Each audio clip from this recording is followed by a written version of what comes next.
Have you ever realized or thought that your company's name might actually be holding your business back? That's exactly what happened to today's guest, Tyler Whitney.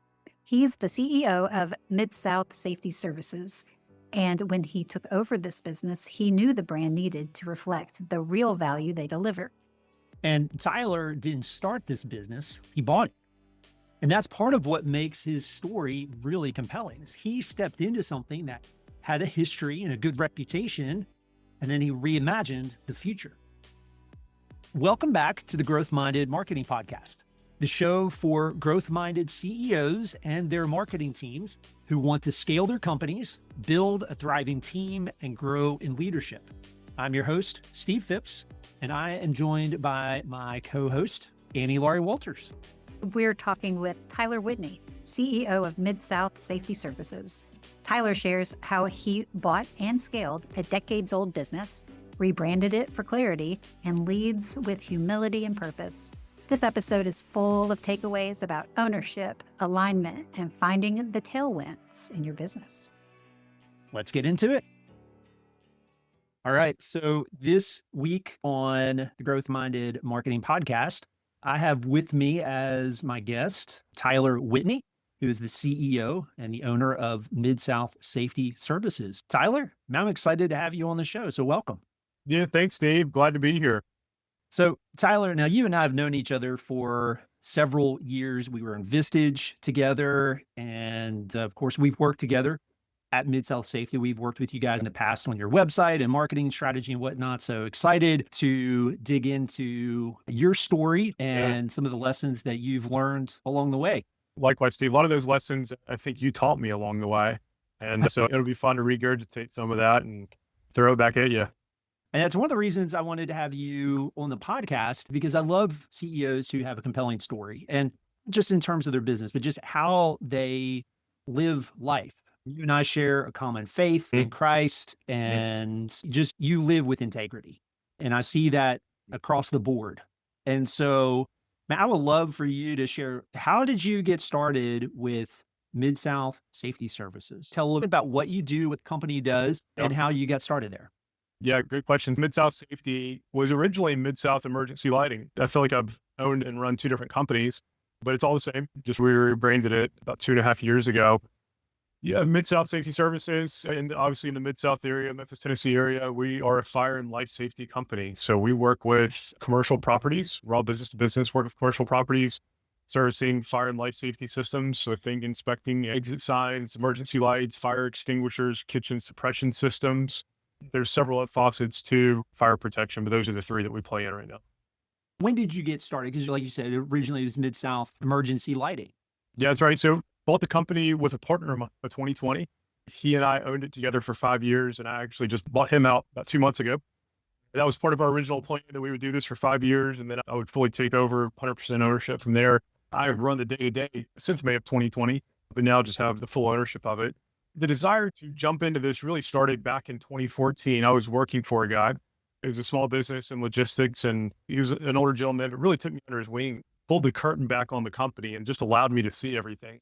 I had been in business. I had an undergraduate in business and had gotten my MBA. And it was like the first time in my career, which is still only 4 or 5 years old at that point of a business career, but really began to apply all that I've learned. And he showed me the practical side of the business, and also just watched his life. He was a man of great character and integrity, and really grew to admire him and look up to him, and decided that he was the kind of guy I wanted to be like. And in a position that he had of owning a company, and I saw the impact that an employer could have on its employees. And so we began to develop a vision for that. Now that was 2014, and it took me about 6 years to actually execute that, which in some ways felt like an eternity. In other ways, it felt like I blinked and it went by. But I recognized that I would need a little bit more experience. And so I ended up moving on and going out and getting some more management experience prior to that. Because I know that you don't just decide to be an owner, you actually got to do it. You actually got to know how to cast a vision and create that and recruit a team to join you in that. So yeah, from the beginning of the vision to the time we actually began to implement it was about 6 years. Kept my eyes open for the next 6 years on the opportunity to buy a small business. You can get into business ownership one of three ways. You can start a business, you can inherit a business, or you can buy a business. And starting is okay for a lot of people. I didn't have any great ideas. And as much as I am probably labeled an entrepreneur. I don't always feel that way. I don't feel like I have the visionary aspects of many entrepreneurs where they can take an idea from scratch and go out and just start a company and recruit people to join it and go into the marketplace and be successful that way. I felt like I was much more likely to have success buying something that had been around for a while and taking it over and improving it. And I guess the third way is you inherit a business, but there weren't any businesses in my family for that to happen, and probably worked out for the best that way. And I got to kind of cherry pick something. So I just began to look and met with some owners, and me just in passing, I heard about this business called Mid-South Emergency Lighting down in Olive Branch, and that the owner was very successful with getting ready to retire, and convinced him to take a meeting with me. And for some reason he did. It might be the biggest mistake in his life. It was probably one of the biggest breaks I ever got. And I still talk to him occasionally. I think it was a good decision for him too. Or he at least says that, but it ended up being a win-win. So yeah, from fall of 2019, we started negotiating and convinced him that I was the right guy to buy it. And the first thing he asked in our meeting was, "Are you capable of buying this?" Meaning, where are you going to get the money for this? That was early 30s and hadn't been married that long, didn't have any kids yet. And I assured him I could figure it out. And he believed me. And you did. Yeah, we did. We got it done. What was funny is we got a deal kind of struck in January of 2020. And then we went under due diligence and began that process. Well, within 2 months, the world had shut down. And so we ended up postponing about another 2 months. We probably could have closed that spring. We ended up pushing it to that summer. Yeah. But we never lost sight that we felt like this is what God wanted us to do. And this is the right business. And the waters might be a little bit choppy in the short run, but we knew over the long run, it would do well. A few years later, here we are. A couple of things there. One, appreciate the fact that you pointed out that in 2014, you had a mentor.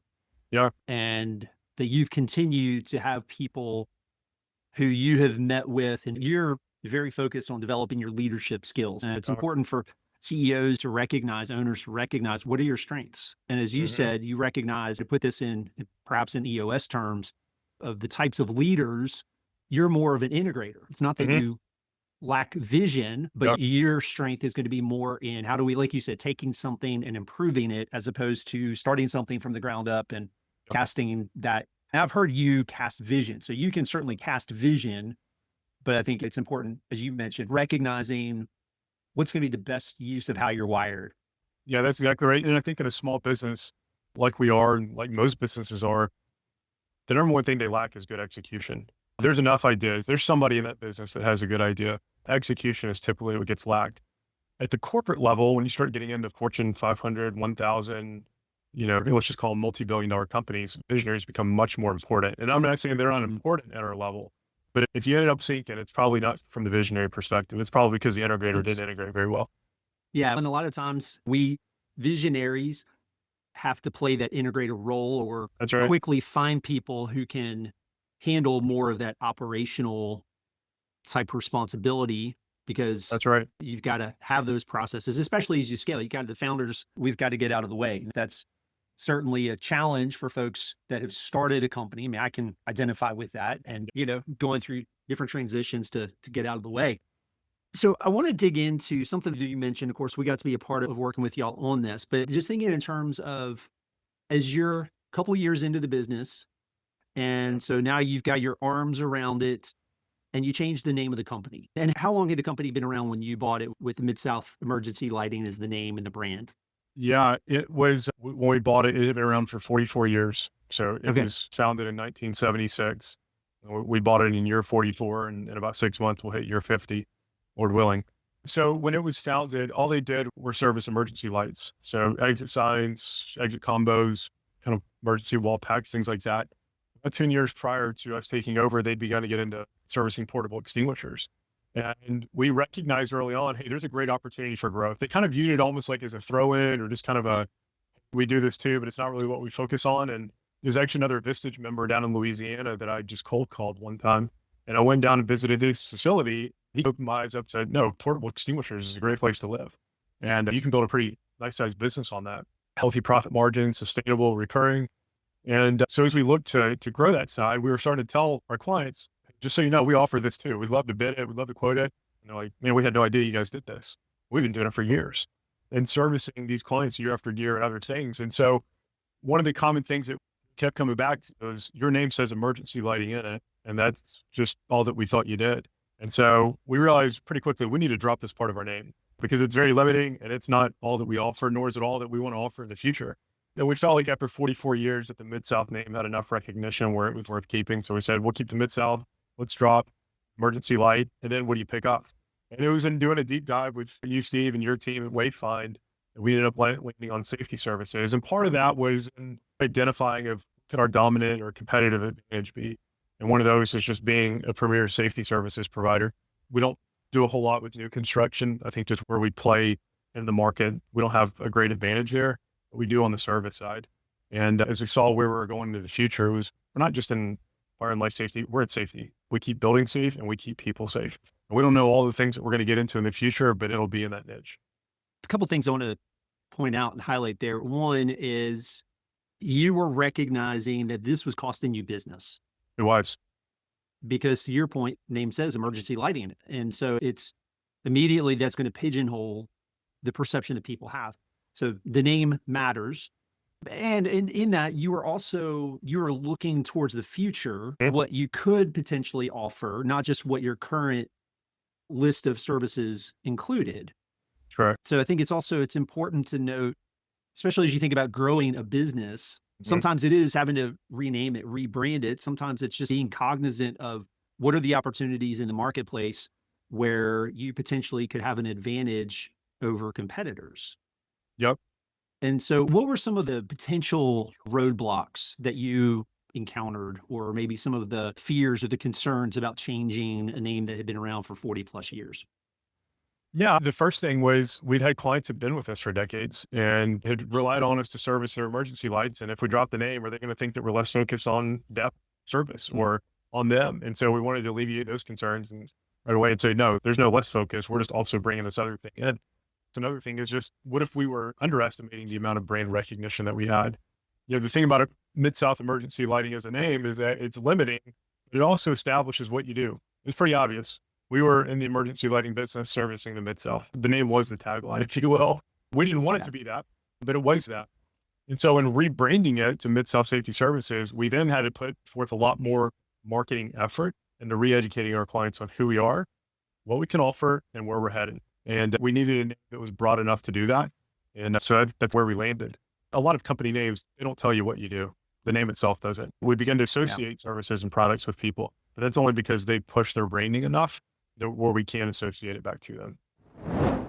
So walk me through the process. As you said, it was a process of re-educating your clients. And so obviously there's an opportunity in this. I mean, there's a unique opportunity when you do something like this.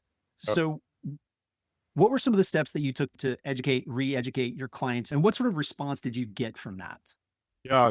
Well, I'll start with the response. The response was incredibly favorable because it wasn't just a renaming, but it was a refreshing of a logo and color schemes. And we really did a deep dive into that. And I have a lot of respect for companies that have to go through that. It's a lot of work. And it's kind of agonizing work because you're limiting it to these 1, 2, maybe 3 colors in a name and a logo. Like once you establish it, that kind of needs to be it.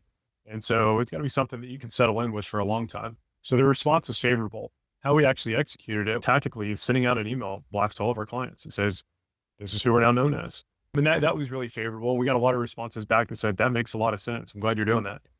Rebranding company vehicles, putting it in email signatures. One of the things that we really wanted to do was remind everybody that we can service your portable fire extinguishers. So we literally added a little fire extinguisher icon into all of our email signatures, into our invoices, everything that we did, because we wanted people to subconsciously think when you think portable fire extinguishers, Mid-South Safety Services. And we were going to try to hit people as often as they could, not just to push it on them, but realizing that these people are buying those services from someone else.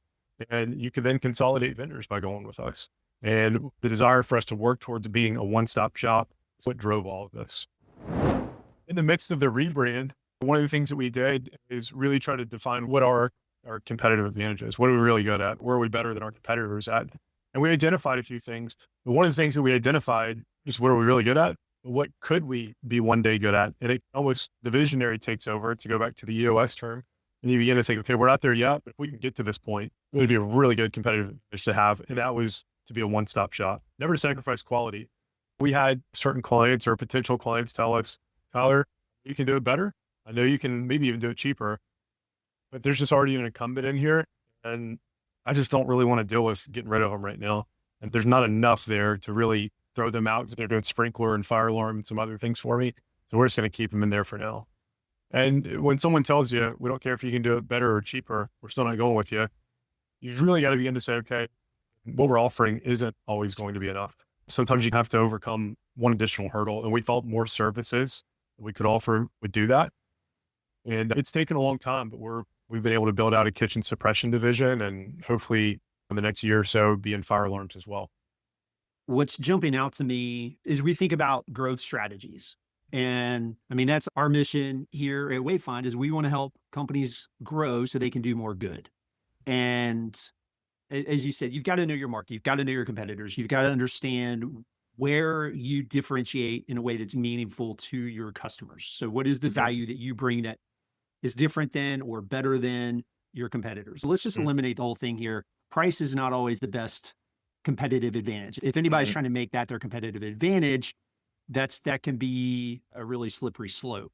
So for folks who are listening and maybe they're in a competitive marketplace, what sort of guidance would you offer to them based on your experience of not only assessing the marketplace as it is now, but also in terms of where you think it potentially could be a year, 2 years, 3 years down the road? Because you're taking not only the short term, but you're also looking at the long term. Yeah. I recently looked up a flight. I love aviation and just studying it. And I looked up a flight route and it was from New York to London. And it was like a 6-hour flight, 6.5 hour flight from New York to London. And then on the way back from London to New York, it's 7.5 hours. And I immediately knew what it was, but most people wouldn't. The difference is one has a headwind and one has a tailwind. So from New York to London, you have a tailwind. From London back to New York, you're flying into headwinds. It's the same distance. It's the same route. It's the same plane. Just one, you've got a lot of power behind you, and the other one, you're fighting against the wind. So I think as you're looking out into the future, and one of the things that we're doing is saying, where are the tailwinds going to be? One of the reasons why we wanted to get into kitchen suppression is that, just so we're clear on what that is, in a commercial kitchen, there's a suppression system that's over the grease fryer or the oven or the stove, something like that. Fire breaks out, suppression unleashes and consumes the fire in a way that a fire extinguisher may not. So one, what I would say for a growth strategy is look for the tailwind. You want the wind blowing behind you. You don't want to be fighting against something. And what I see is a lot of entrepreneurs or business owners, they're saying, I have this idea and I want to make it work. And they're trying to fit that square peg into a round hole and it just doesn't work. So look for the tailwinds. We were having clients or people calling in asking us to service their kitchen suppression system. Well, it's within fire protection. It wasn't on our website. And so we were looking around saying, why are they calling us? They're calling us because there's a lot of demand out there. And there's either other people that aren't able to service it or they're not servicing it well. And oftentimes it wasn't who they were unhappy with who they were using. It was they were calling them. They couldn't get them to come out because that other company was so slammed. To us, that looked like a tailwind. The headwind has been actually finding the people that know how to do it, because the people that know how, it's a craft. And typically when someone's really good at that, they're being well taken care of by the company that they're working at. And there's not a lot of them out there. So look for tailwinds. And then I would say, secondly, is you got to have a people strategy. We realized that if we could find the right person to help us get into this, that we could then train other really good people how to do it. And it's like, you need the seed before you can get the tree and the fruit. And so we had to go out and find a seed we could bring into the company and then begin to train other people and build up this division. So number one, growth strategy would be look for a tailwind. Number two is develop a people strategy for how you're going to recruit, retain, and build. As much as we want to say AI is going to take over, AI is going to absolutely transform things. But AI is not going to take your job. It'll be someone that knows how to use AI who will take your job. And it's still going to be about the people. And so part of our people strategy was really define our core values, be able to go out and assess who's going to fit that. So we use some predictive assessment software just to help us get to know people, because anybody can fool you on an interview. We want to know what they're really motivated. And 2 years from now, when the new hire, the shine is worn off from being in the new role, then who are they? Because you need people who can stay with you for years to build a valuable company. Man, these are really good insights here, Tyler. And I love the analogy of the flight and looking for the tailwinds, because I think it is easy. Even as you're talking, I'm thinking through some things that my team and I have been talking about. And as AI, you've already mentioned it, that's tremendously impacting and shifting the marketing space. And so as we're looking at what are the opportunities that we see, that's part of the evaluation. And even some things I was just talking to my wife about just a few minutes ago, I think sometimes we get in our minds that there's a certain way, or this is how I have to deliver this service, or this is what it has to entail. but there's a headwind, whether that's stiff competition, whether that's just a long runway before that can happen. So I think there's a lot of wisdom in that. And that's, don't get so locked into how you think it has to be delivered or what it has to be that you miss out on something else. You miss out on, maybe if you shift your gaze just a little bit, you can see that there's an opportunity that's right in front of you that you've not been paying attention to because you've been so fixated on this other thing. Knowing you and your orientation towards building out processes and being intentional is, especially as a CEO, how many people do you have on your team now, Tyler? There are 12 of us. 12. Okay. You know, you get to a certain point and you as the CEO can't do it. And there's certain types of expertise that, like you said, I mean, there's almost it's sort of a craftsmanship or an artisanship to that service. And you can't just plug anybody into it. That's right. And so it's also having the patience to find the right person and then a willingness to invest in them. But I think too, it's also, you got to let go of that responsibility. You've got to entrust that to somebody else, but do the due diligence, do the assessment, et cetera. Yeah. And that's a great point. I've heard somebody say small businesses don't stay small on purpose. Very few business owners are like, I'm just turning away business because I don't want to get to it. Typically, they want to grow the business. They don't want to grow themselves to the point where they're willing to get out of the way and go out and hire A players to do things that, not just to do things that can take off their plate, to do things that they might even be better at. Where hiring that A player and bringing him on your team might bring a new capacity or new dimension to your team. And they may wind up overshadowing you as the entrepreneur. Man, having a low enough ego to spot that and to go out and get them because they're out there. A lot of times we can't attract because that quote unquote A player think he can mesh with you as the entrepreneur. Man, you're stepping on toes here. No, this is good, Tyler. This is fantastic. So Tyler, if there was one piece of advice that you could give to that CEO, that entrepreneur, that business owner, they're wanting to grow their business and wanting to grow their company, what's one piece of advice that you would give them in that direction? Yeah, I mean, it's nuanced. I'm hesitant to give blanket advice that would properly apply to everybody, but I would say that I think it's know the value you provide. A lot of times you have a great team, you have hardworking people with well-intentions, you just don't have the right product market fit. Be able to actually describe like the value that you can provide to an ideal client and know how big the market is. Sometimes you're not growing because you just butted up against, maybe you've saturated the market with what you do, or you've saturated it with the value that you can provide. And oftentimes it's not until we can clearly understand the value that we provide that we can also understand the value that we don't provide. And we're trying to grow in an area where we don't have a dominant advantage and we're hitting up against that ceiling, if you will. But I think in being able to clearly articulate the value that you provide, it forces you to get brutally honest with yourself and can open up new ideas for new possibilities. Fantastic. I love that. And the only thing I would add to that, just, man, this is another podcast episode that we could dig into, knowing the value that you bring. And of course, we've walked through this process. And so you and I've had a lot of conversations around this, but I think it gets down to, if you're not clear on it, your customers aren't going to be clear about it. And don't assume that if you think you're clear about it, that your customers are clear about it. So it's not just about the value that you bring, but do your customers understand that value? And can you communicate that in a way that helps them understand how you help solve their problems and how you do it differently or better than your competitors? And again, that's a whole different episode. But Tyler, thank you so much for joining us on the podcast. And I love hearing more of your story. And again, I always have some takeaways from our conversations. And man, so good. Thanks for being on here. Yeah, man, likewise, Steve. It was a pleasure. And I've loved working with you for the years that we have. And it's fun. Even now, we're still working on projects together, trying to better our business. And that's one of the things I love about working with you and your team. Everybody's always trying to get better and it never ends. And that's the fun part of being an entrepreneur. There's always something to work on. Man, isn't that the truth? All right. Thanks, everybody. Thanks, Tyler. All right. You, Steve. Thanks. Steve, there's so much in Tyler's story that I think will resonate with a lot of people listening today. Yes. Especially the idea of flying with the tailwind instead of forcing your way into the headwind.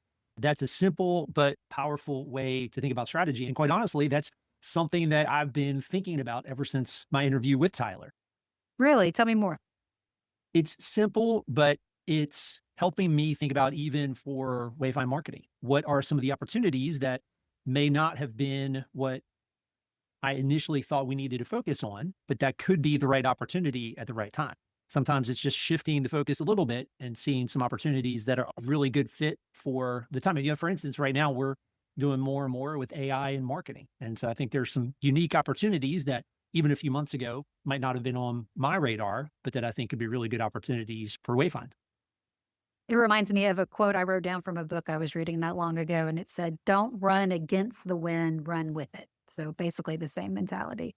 We can definitely do more faster when you do that. But another thing that really struck me with the interview is the way he reshaped the company, not just the name, but how he communicated the value and the vision. That's a real leadership move.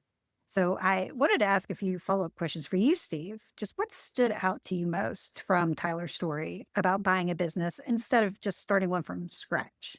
It's a good picture of how not every CEO or business owner is wired the same. There's not just one way to become a business owner. In some cases, it is starting something from the ground up. And that's what I did with Wayfind Marketing. But it doesn't mean it's the only way. And in Tyler's case, he recognized what his skill set was, and he had the opportunity and the resources to be able to pursue that as an option. And clearly, we see that has worked out really well for Tyler.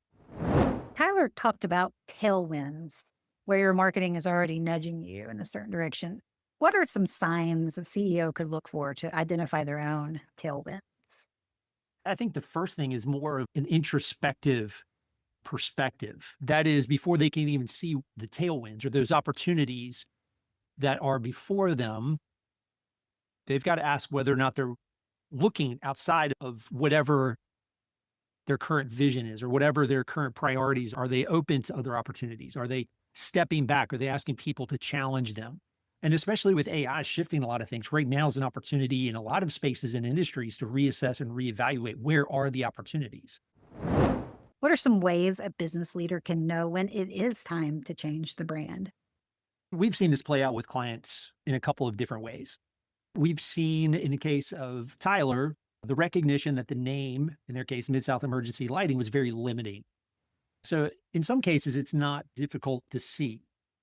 One company I'm thinking through a couple of years ago, their company had been the merger of several others. And so the name is more of a pragmatic naming convention for the industry that they're in. They wanted to step back and evaluate, does this company name still fit us for who we are now and where we're headed? And so with them, it ended up not being so much a rename or a rebrand, but they did clarify some things about their naming and how they wanted to present themselves. And internally, it gave them a more updated sense of what they were about, what the name represented of their company.